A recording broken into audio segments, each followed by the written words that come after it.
नंदुरबारच्या धडगावात मुसळधार पावसामुळे उदय नदीला पूर आलेला आहे। या पुरामुळे जर्ली गावचा पूल पाण्याखाली गेला।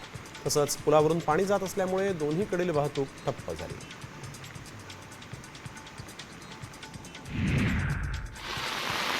गोंदिया जिल्ह्यात पावसानं दमदार पुनरागमन केलेलं आहे। मुसळधार पावसामुळे ग्रामीण भागात रस्त्यांवर मोठ्या प्रमाणात पाणी साचलं, तर पावसामुळे जिल्ह्यातील धान उत्पादक शेतकऱ्यांना मोठा दिलासा मिळाला आहे।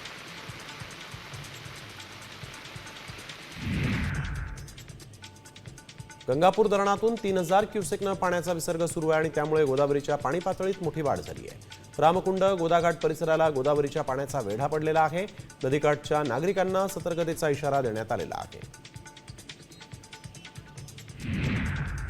मराठवाड्यातील जायकवाडी धरण परिसरामध्ये पाऊस सुरू आहे आणि त्यामुळे धरणाचे 18 दरवाजे 2 फुटांना उघडण्यात आलेले आहेत। गोदावरी नदीपात्रात 37,728 क्युसेक वेगाने विसर्ग सुरू करण्यात आलेला आहे। अमरावतीत पावसामुळे पिकांचं नुकसान झाल्यामुळे शेतकरी आक्रमक झाले।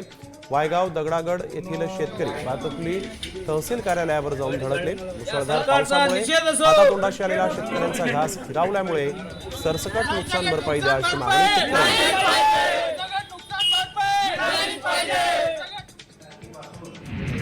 अकोल्यामध्ये सोयाबीनवर मोठ्या प्रमाणात पाने खाणारी आणि शेंगा पोखरणाऱ्या अळीचा प्रादुर्भाव झालाय। कृषी विभागांना याकडे लक्ष देऊन मार्गदर्शन करण्याची मागणी शेतकऱ्यांनी केली आहे। लातूरमध्ये अतिवृष्टी झालेल्या नुकसानीची आकडेवारी समोर आली। सुमारे 2,75,000 हेक्टरवरील पिकं उद्ध्वस्त झाली। त्याचबरोबर 600 घरांची पडझड झालेली आहे। सुमारे 327 जनावरं देखील मृत्युमुखी पडली आहेत। अमरावती शिक्षक बँकेच्या सर्वसाधारण सभेमध्ये सत्ताधाऱ्यांनी संरक्षणासाठी बाउन्सर्स आणले। 10 बाउन्सर्सच्या उपस्थितीत शिक्षक बँकेची सभा वादळी झाली आहे। देशाचं भविष्य घडवणाऱ्या शिक्षकांच्या सभेत बाउन्सर्स आणल्यामुळे शिक्षक बँकेची सभा कशी वादात होऊ शकते याचंच हे उदाहरण आज पाहायला मिळालं। वाशिमच्या चिखली पेडगाव रस्त्यावर चिखल झाल्यामुळे ट्रॅक्टर फसला होता।